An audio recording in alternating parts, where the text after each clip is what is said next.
Hi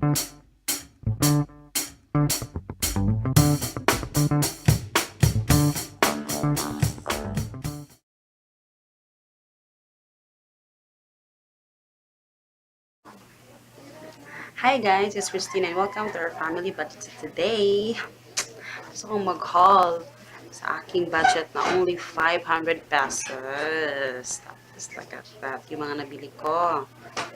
And then, but then, nag-exist lang ako. Only 27 pesos, okay? So, okay lang yon. Basta, mura yung mga nabili ko. So, pakita ko sa inyo ngayon yung mga, mga coloring books na sobrang mura. So, I have here, eto, Mickey Mouse. So, yan. It's a coloring book and look at that. Yan, ganyan, coloring book. And then, I have here also cars, kasi favorite din yung cars. So, binilang ko yung anak ko ng cars na coloring book. Kasi gusto niya yung mag-color. So, yan. So, imagine. Ang price na is only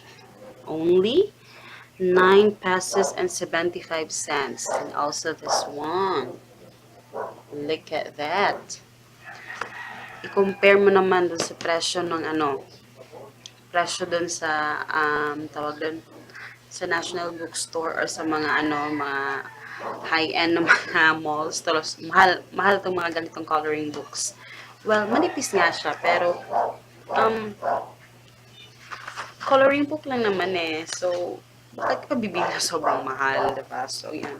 So, only 9.75 cents. And then, meron din ako nabili na storybook. Actually, nakabili na ako ng dalawa before. Talagang na-shock ako sa price kasi only 19.75 cents. So, storybook na siya. So, talagang naghahanap ako kasi gusto na ng anak ko yung binabasahan siya ng book. So, buti na lang may nakita ko sa Unitap na ganito. So, yan. Ipapakita ko sa inyo. Na-amaze talaga ako kasi yung mga pictures niya, para siya sa mamahali na mga books. Yan. Tingnan nyo naman. So, diba? Ang ganda nung, niya, mga pictures. So, parang, hindi naman ma-board yung anak nyo kasi yung mga kulay niya talagang napaka-bright. So, maganda siya. So, ang price ito is only 19.75 cents. Ano ba yan? Yan. So, the title is The Silly Sheepdog. So, yan. Maganda itong mga story na to. So, meron din akong nabili na talagang ito, perfecto pang ituro nyo sa mga anak nyo. Kasi, it's very colorful. Tsaka, ito sa numbers to. And then, tingnan nyo naman. Sobrang, ang bright ng kulay. Talagang maano yung ng anak nyo, attention. So, yan. It's up to 100. So, yan. Tapos ito, ang price ito is only 25 pesos. So, meron itong iba-iba. May fruits, plants, mga kahit madaming to. Tapos, meron din animals. Yan. Nakita nyo naman, ang ganda ng mga pictures. Parang mamahalin. Oh, see? Yan. So, eto sa animals naman to. Tapos ito numbers, di ba? So, yung price na is only 25 pesos din. So, pareha to. So, yan. So, meron din ako nabili na ito, nakita ko siya sa Unitap din. So, only 19.75 cents. Yan. So, dalawa yung binili ko. So, ang plano ko nito is lalagyan ko siya ng crayons or pencils o kahit anong yung mga mahahaba na pwede mong ilagay dyan. Or kung ano yung gusto nyong ilagay. So, yan. Yan. Itong dalawa. 19 pesos each. 19.75. Yan. Yan yung price niya. And then, yung last na nabili ko sa Unitap is yung, kasi nanonood yung TV ng anak ko, wala siyang chair na, maliit. Kasi nasira yung isang chair niya na binigay ng mama ko. So, yan. Binili ko siya ng ganitong chair. Very comfortable siya kasi yan. Ang price nito is only 119 pesos. So, yan. So, sobrang mura talaga dun sa Unitap. Sobrang mura talaga. And then, talagang comfortable siya talaga doon. Comfortable siya sa pag-upo dyan. And, ngayon, ginagamit niya talaga niya pag nanonood siya ng TV. So, yan. And then, um, ano ko doon, wala na akong nakita. Kaya, yun lang yung binili ko dun sa Unitap. So, nung pumunta ako sa Shopwise, nag-grocery ako. Doon ako nag-grocery. So, buti nila nakakita ako ng, yan. It's a table. Table po to. Yan. Oh, see? See? So, ano po to? It's a giant Japanese table.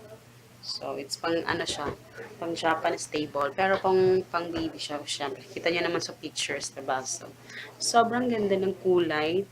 So, nakita ko sa Shopwise. Actually, ano to I think, 300, I think, or almost. So, nag-last lang siya ng medyo konti lang naman. So nabili ko to mga 279. Parang ganun yung price niya. So, nakita ko siya, cute, nakita ko. So, marami siyang style. May, ito, pinili ko lang yung mga, ganito, mga animals. Kasi gusto niya yung mga animals. So, yun yung pinili ko. So, well, pag uwi ko naman, talagang wow! Talagang ganon. Kasi sobrang ganda nga. So, tapos yun. Yun yung nabili ko sa 500 pesos na nag-exist ng 27 pesos. So, yun. So, tip ko lang, pag pupunta kayo sa Unita, um, um, dapat itago nyo yung mga wallet nyo or mga bag nyo. Kung nakasling bag kayo, dapat sa harapan, wag sa likod kasi marami talagang shoplifter and yung matawag doon sa lisigang. Yun yung sumusunod-sunod sa akin nung bumili ako sa Unitap. So, be careful, okay?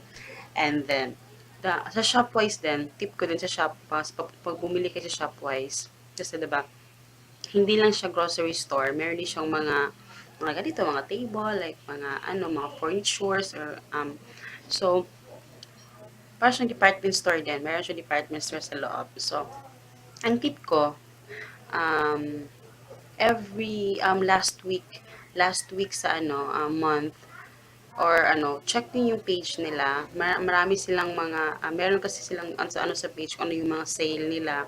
Sayang nga kasi natumingin ako sa Facebook page nila. Meron para silang naka-sale na 79 pesos lang na yung bang yung ano ba tawag doon? Yung parang Pyrex na yung meron siyang cover. Yun yung parati kong hinahanap, is 79 pesos lang yung 5 na So, ewan ko kung babalikan ko siya, pero I think hindi na siguro. Makaubos na kasi 79 pesos lang yun. So, yun.